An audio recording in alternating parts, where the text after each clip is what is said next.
If you want to start a business, I think anyone can start a business. But running a successful startup or getting a successful exit, there's a lot to learn. And you need to have something that's unique, that almost like an unfair advantage for you to be able to not be gobbled up by other people. And I used to think that anyone can do a startup, but now after meeting all those people, I realized What does the success mean to you? for most, I would say, average American who don't really have savings for retirement, getting into the mortgage, getting into a lot of debt for their house, having their assets tied down, having their assets fluctuate, having their whole world fluctuate when the housing market is fluctuating, that must suck. Would they consider that American dreams? Maybe not, maybe yes. And I wouldn't call that a dream. I think it is the American dream. It is something that people should definitely hope for. That's what makes society good.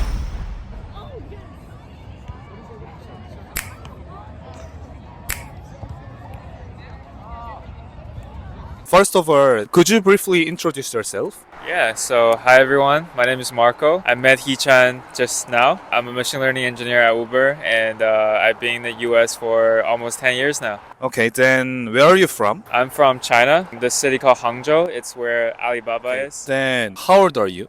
I'm 22 years old. Then what does the success mean to you now time? Success means I'm able to provide for people that I care about. Success means that I will do my daily work, job or startup or whatever, and not feel exhausted and not feel like it's draining me. That's what successful feels like. As someone who is working in Silicon Valley, maybe it could be there's a little bit of dream that doing a own business like a startup. So have you ever think about that before? All the time.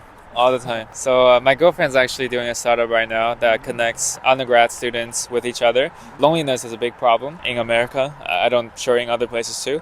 For undergrads, they move to a new place. They might not have their friends with them. So what she's trying to do is bring them together through group lunches. And I think that's a great opportunity because you're helping people. And that's something I want to start as well. I want to do something that helps people, really. And I think about startups all the time because it's just, it's really nice to be written a big check and do whatever you want and then make something great happen, see how many people that you've helped, and then make a lot of money. Then what is the biggest barrier in challenging that part? Yeah, that's a good question. So I'm friends with some founders. The characters I see in them is not what everybody has. Because usually, if you want to start a business, I think anyone can start a business. Not anyone can start a business, but people who want to start a business, who are willing to be persistent about it, who's not scared of failures, are all capable of starting business. However, doing a startup from 0 to 1, that takes a special type of characteristics, and you need to have something that's unique, that almost like an unfair advantage for you to be able to not be gobbled up by other people.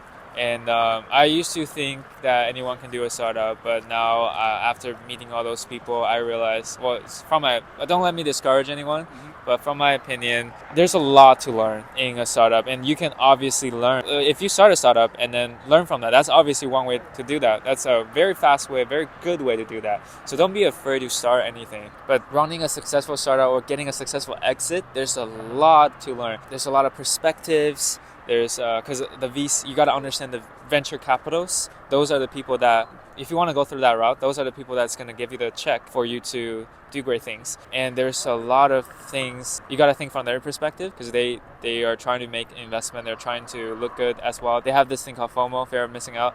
So you almost have to get a good VC to back you for other VCs to back you. It's almost like the good job. You need the good job before a good job type of scenario. So there's a lot that goes into it. You need to have good connections. You need to have a lot of things. But those are not a must. First of all, you need to be good. You need to be like a genius at something. It doesn't have to be coding. It doesn't have to be anything. It could be at sales. It could be at interviewing. You're doing a startup right now. This is a very successful channel. And I think it takes a lot of effort, a lot of characters to do this. And I want to be there. I want to be one of those people that are able to do this. Obviously, I want to be rich. I know not everybody want to be rich, but I want to be rich. So I could do fun stuff like being a professor or joining UN, be a diplomat, all those stuff that I really want to do. But I want to be rich first. Okay. Then when we think about US, we always think about American dream. So do you think American dream is realistic, and why do you think the US is described as the opportunity of the country? That's a good question. So the American dreams, like people define it differently. So what I've heard the most is, nuclear family, big house, or just a house in a suburb, wife and kids, husband and kids, spouse and kids. That's different from other people's American dreams. So for me, my American dream would be like starting a startup, exit early, be a billionaire at 30, stuff like that. So do I think it's realistic? Do I think buying a house is realistic? For people that I deal with every day, people in Bay Area, South Virginia, Bay Area, that being paid a lot, they can afford a house in other parts of the world easily. That's very achievable for them. But if you try to buy a house here, like $2-3 million for a duplex, a quadplex, would they consider that American dreams? Maybe not, maybe yes. But I think it is doable if you work hard enough. But for most, I would say average American who don't really have savings for retirement, getting into the mortgage, getting into a lot of debt for their house, having their asset tied down, having their assets fluctuate, having their whole world fluctuate when the housing market is fluctuating, that must suck. And I wouldn't call that a dream, or they probably wouldn't call that a dream if they have to have all their assets tied down in a house and then in tremendous debt. I think that would be hard for them, and I feel for them. I think it is the American dream. It is something that people should definitely hope for. That's what makes society good. Because right now, with why people are hating billionaires so much, why people are hating CEOs, it's because they don't think they're gonna be one of them. They don't have the American dream in them anymore. With all the stock market, with all the housing crisis and all that stuff, they don't believe that about themselves anymore. But if everybody believed that one day they will make $1 million, they will make $1 billion, then they wouldn't hate the CEOs as much. Then, do you have a long-term career goal you are working toward? Yeah, obviously I want to be good at my job. I want to be an expert at my field. And I also want to learn about like the business sides. I think one great thing is about Uber, especially my team, is that there's always, every technical problem that I solve, there's almost always a business problem that connects with it. Like I could be trying to decrease the delay for you getting your food. And that's so clear to see. The business impact is people getting their food more on time. So I think that's what's great about it. And career goal, definitely want to climb up, get promoted. But that's not what I really want. What I really want is make a lot of money and be a professor or like a UN diplomat somewhere. But why do you think you want to be a professor? I enjoy talking to people. I think I want to be in a place where I can mentor people. I enjoy seeing people succeed. And I have to be successful first to teach people how to be successful. That's right. So that's hence the be rich and the professor. Okay. Then, in your experience, what's the characteristics of someone who's good at their working? I think that's very clear to see. If someone's sharp, they understand that they see the problem, or you don't even need to tell them a problem. They go out and find that problem, and then they scope the problem. They figure out what to do step by step. They know how to find the right people. Like they don't have to be the best at doing the technical stuff, but they know who is the right person for that, and they are also good at technical themselves, and they're able to figure out the problems fast and be reliable. Like if they expect this to be done in 2 days and it's done in 2 days or before 2 days, I think that's a characteristic of someone who's good at the job, and I'm trying to get there. I think I definitely want to be one of those people. I have just a curiosity about, as a machine learning engineer in San Francisco, there's a lot of new issue in the AI section every day or every week, something like that. So how could you follow that issue and new technology? Yeah, so if you don't read the news for one day, you're almost like super behind. And I guess Twitter or X is a great way to catch up. If you just the people is always going to post about the newest thing. And I think reading newspapers, that helps a lot. Knowing like the newest infrastructures, following company news, OpenAI, Anthropic, those are great companies, are always giving out news. I listen to like podcasts that talks about AI. I listen to this one that talks about like the entire week, and then I listen to this other one that talks about like daily news, because that's the reality now. AI is like daily changing, and there's always some news like what company is building like a data center, what companies stop building a data center. Shout out to Microsoft. So yeah, stuff like that. Then there are so many AI experts in the social media service. So how do you think about who is the AI expert? So AI experts, the word expert is pretty subjective. Like people I would want to be an expert in my field one day. I would say AI expert like chief of AI at Microsoft, Meta. Those people are AI experts, self-proclaimed experts who reads news and go on Twitter. I don't know if they're experts, but I would say AI is like a very broad field. So within artificial intelligence, there's like the new generative AI, which is using the tokens that you want, whether that be images, videos, or text. That's AI. Stable diffusion, which is having like a bunch of random pixels and then you turn them into an image. That's AI. It's a very broad field. And people used to go to PhD for that. Now, because of AI, I think a lot of people can be like a little experts in their fields because they do a lot of research about it. And I would say it's not about figuring out whether they're actual experts or not. It's really just now everybody has AI. Everybody can fact check things. So I would say just keep curious and don't just believe everything you see. It could be the fake video too. Yeah, Yeah.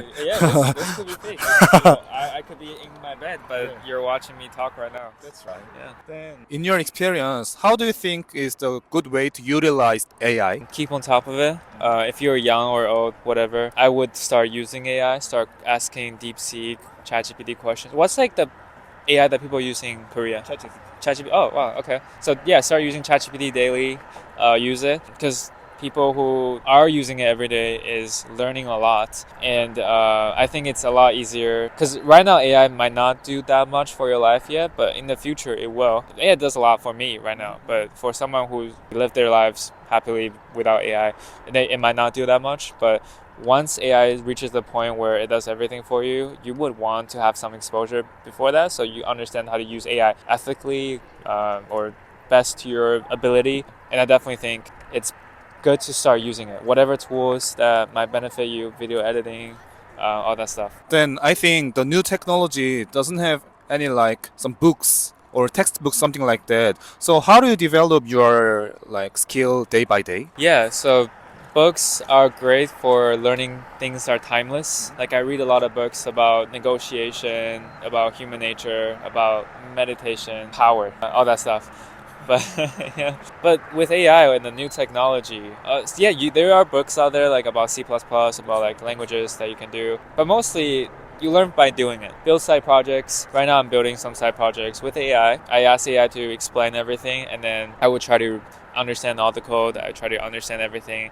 Even if it's a new language, AI is able to do that for me, explain everything very well, and give me all the best practices. So you just gotta learn by doing it. And I think that's the quickest way for me. I know it might not work for everybody. I know for some people it's watching YouTube videos like this to learn about new knowledges about the other cultures. It could be about AI. There's great videos out there called 3 Blue, 1 Brown. It's great math videos. Explain everything very well in math. So I think those are great. Then in this modern society, people think we shouldn't read books because the video is better than books. So do you think we should read books in this modern society? Yeah, I mean, I think I should read books. I love reading books because videos, it's easy to get distracted. You're on your phone watching those videos. It's easy to get sidetracked and start watching some videos about food or funny stuff. But I would say book is equally as important because it's what's different about videos, a 2-dimensional videos, and a book almost 1-dimensional, is that when you're reading book, you're relying a lot on your own imagination. You're allowing yourself, your brain, to interact with just the words and then fill in the blank with your understanding, your imagination.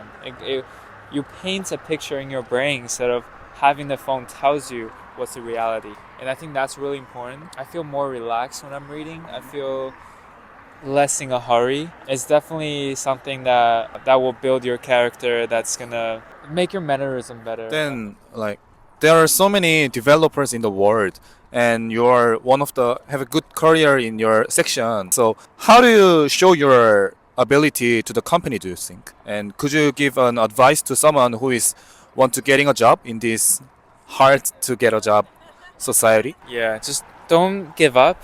Persistence is key. You might get lucky. A lot of people get lucky like me. I got lucky with this job. This is the only job I applied, so I got really lucky. And yeah, don't be sad. And then also try to understand why it's not getting a job. Like finding your bottleneck. If you're applying to a lot of jobs and you're not getting any messages back, maybe start time to like apply for other jobs or change your resume up, and ask someone who got a job or went through the resume screening round and see what they're doing differently with their resume, and then fix it. And a lot of times it's not your fault, it's how you present yourself in LinkedIn, in your resume, because the recruiters, they don't know you. They look at your resume for 6 seconds and then they try to see if you're a good fit or not. That's not a very good representation of you. So I would say don't give up, don't be up, because it's not your fault. And a lot of the times, which is really ironically, the companies are looking for people with a good experience. Like let's say if you want to work at OpenAI, they're looking if you had internship at Netflix, Apple. And then the companies like Netflix, Apple, they're looking for if you have internships in Meta, Google, Uber. And those companies are looking for if you had good internships in the past too. So it's like you have to get a good internship to get a good internship. And internship is like one great way to get a job, because they look at your past internship, which is really ironic because you almost need a good job to get a job. So it's not your fault. It's you just gotta play the game and get lucky. Be lucky. That's interesting. And then let's go to the final chapter. So the first topic is the story of. I heard you, as you mentioned, you lived in a Korean community when you were younger. Could you tell me about a little bit about that more? Yeah, so it was a University of Wisconsin graduates who founded this program called Central Boarding Academy. Shout out to Mr. Lee. So what he does is he rented out 2 floors of dorm buildings, and there's a lot of Korean kids and Chinese. I was actually the first ever Chinese to be in that program. And yeah, so I lived with Koreans. A lot of my best friends are Korean throughout high school. Then at first time, don't you worried about minority in that group? I think there is like a bit of friction just because, well, first of all, teenagers are mean. And a lot of the Korean youth at that time, they have some ideas of what Chinese people might from tourists. And I don't know if this stereotype still exists, but I think, I can't speak for all Koreans, obviously, but they have some ideas what Chinese people are from the tourists that go there, who might not be acting in the most civilized ways. So they might assume that I would embody some of that characteristics. And then once they meet me, they realize that that's not who I am, and they accepted me.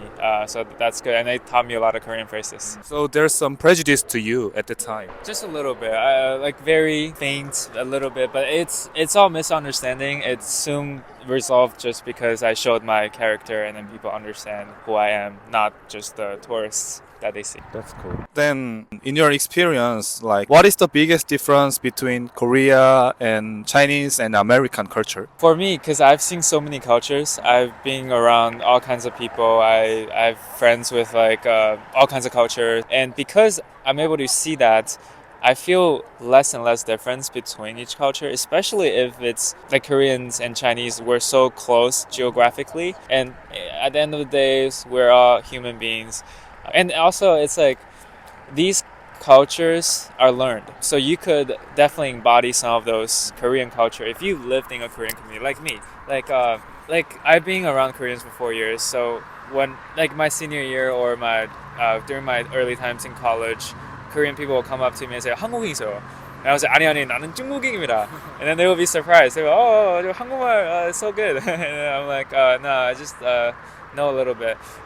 So like if I could fool them, that means there's really not that much differences, in my opinion. I definitely think there are differences in like daily habits, all that stuff, but that's learned. That's all stuff that because the people you grow up around with. As I traveled here, I think there are some social problems in the San Francisco. So what is the biggest problem, do you think, in the San Francisco or US? A lot of people have a lot of opinions about this. I definitely think it's a big problem. A lot of those people are suffering from mental health issue or suffering from addictions, and that needs to be helped. My areas, there's a lot of unhoused homeless people who are homeless around, and it's sad to see that, obviously. And when I haven't read too much into it, but what I heard is that the government is not being effective either in helping those people. They're spending $800K a year. It might not be a true stat,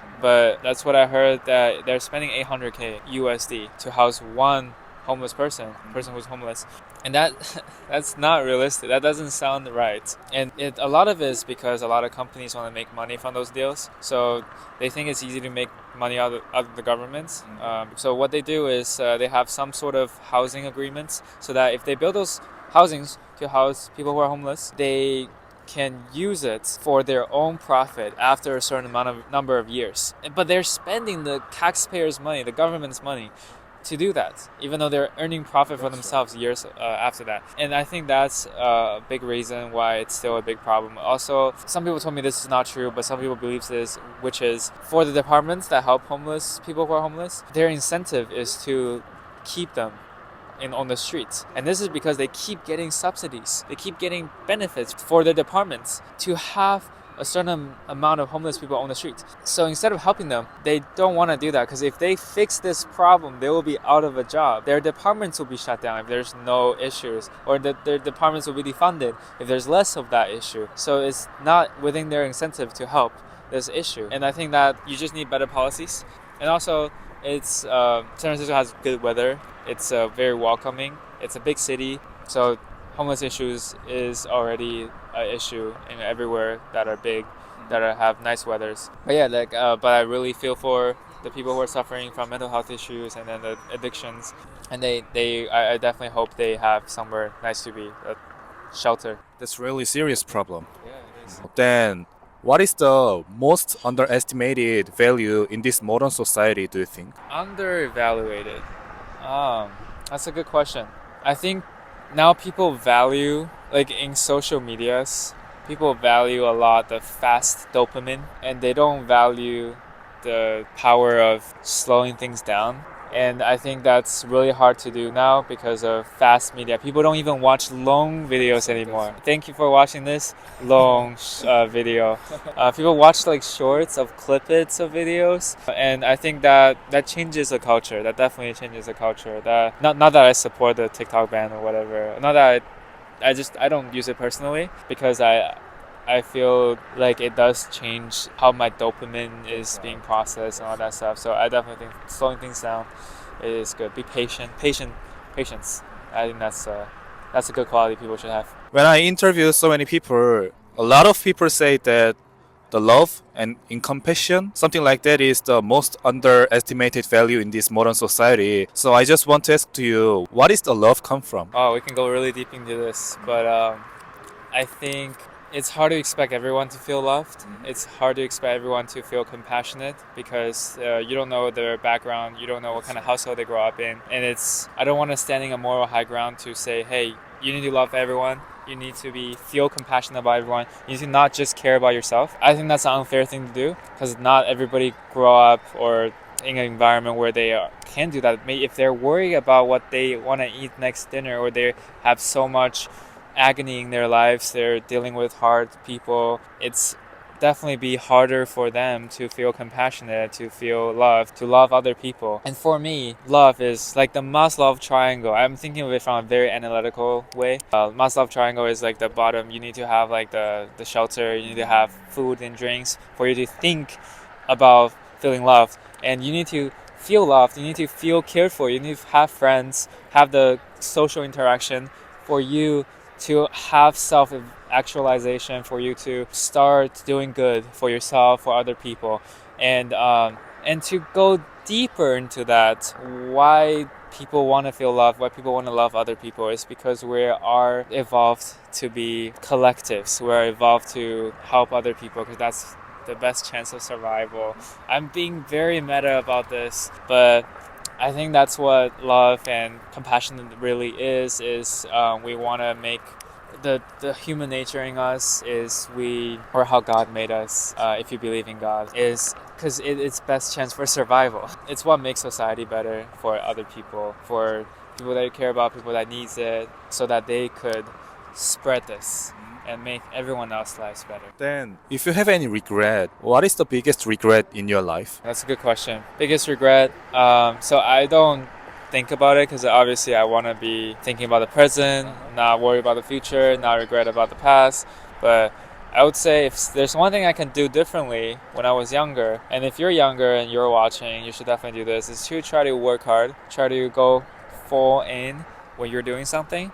In high school, I was trying so hard to fit in. I was trying so hard to not act too smart, I guess, that it hinders my ability to really use my younger brain to learn as much as I can. I definitely learned a lot about languages, about cultures, but I wish I learned more technical skills like math, computer science. I knew nothing about computer science coming into college, and I struggled a lot in the beginning when I was trying to learn computer science. This is funny now because I'm talking here in like a good job at a big tech company, but I struggled a lot with computer science. I struggled a lot with coding. It was really hard for me to understand the way of thinking of writing things in codes, and I wish I started early in high school, so I would have struggled in high school and be really good at it in college and now I will be really, really good, or I studied more math and I do math better. So yeah, I guess I wish I have done that more, but that's easily avoidable for whoever that are watching right now. If you even not as a high school student, if you're older, it's a great time to start learning about anything you're interested in. The best time to learn is now. Then, like, in my viewpoint, I think you're so confident with your answer. So, what makes you confident? Oh, what makes me confident? That's a very good question. I'm not always confident. I would say when I was younger, my parents raised me well. I definitely think they were trying to let me learn how to play piano, how to do like drawing, all that stuff that makes me more civilized, makes me more civil, like give me a good education, good mannerism. And throughout teenage years, I think as all teenagers do, it's hard to be confident when your brain is constantly overthinking so much. That's right. You're trying to fit in so much, and you're overthinking everything. So that makes it easy for you to not be confident about things. And I think confidence comes from within. So there's two types of confidence. One of them is like you're wearing this armor.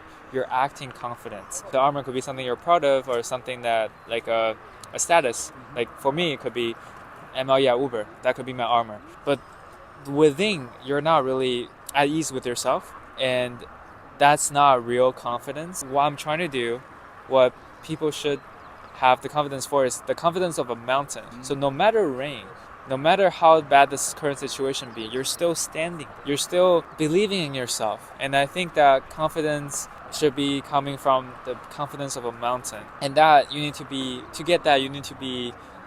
okay with your flaws. Embrace your flaws. To understand that it's okay to be sad. It's okay to not feel confident all the time. And I think that's really important, to be confident. Ironically, to realize that you're not going to be confident all the time, realize that you're not going to be perfect all the time, is the way to confidence. Okay, then this would be the final question. Marco, are you happy now? Wow, really good question. I wonder what do other people say about that. You're passing interviews. What do they say usually? Actually, they say they are happy now. They're happy. I think I am happy. I am at ease. Oh wow, I didn't expect this to be this hard. That's a really good question. Very, very good question. I want to be in a place where I think I'll be happy, but then at that space, I think I will want more in order to be happy. And I recognize that about myself. I recognize that I would always want more. I would almost not be satisfied fully with myself ever. For example, now, I think if you asked me 2 years ago and say, hey, if you got a good job at Silicon Valley, would you be happy? I would say I would be happy. But then once I'm here, I would think I want to be a startup founder. And I think if I'm a startup founder, I'll be happy. When I'm a startup founder, I might think, if I exit with a big check, I'll be happy. And after that, I'll probably think if I invest in the right places, I'll be happy. So I recognize that I might never be truly satisfied with myself. And I think of that as an advantage as well, because I'll never stop trying. I'll never stop trying to be better. I'll never stop this growth mindset. But I also recognize that I need to be more self-aware. I need to be meditative about this. And it takes takes a lot of intro questioning, intro reflecting to be able to get there. And I want to get there one day. I want to get to a point where I can be happy with myself no matter what situation I'm at. And I think that's something I should definitely work on. And I want to work on that. Then if you could drop your letters to your future self, like 10 years later, then what would you say? I hope you're in a good place. I hope you're doing good things. I hope you're not doing anything unethical. I hope you're rich. Yeah. Then I finished my prepared questions. So if you have any words, then you want to say more or not? Yeah, so I want to ask you a question. I want to interview you. So let me interview you. After all these interviews in the U.S. and around the world, which one has been your favorite so far, or what's knowledge that you learned, or what kind of interaction you had has been your favorite, or like it could be one specific question that really stuck to you, or it could be a series of answers that really stuck to you. Okay.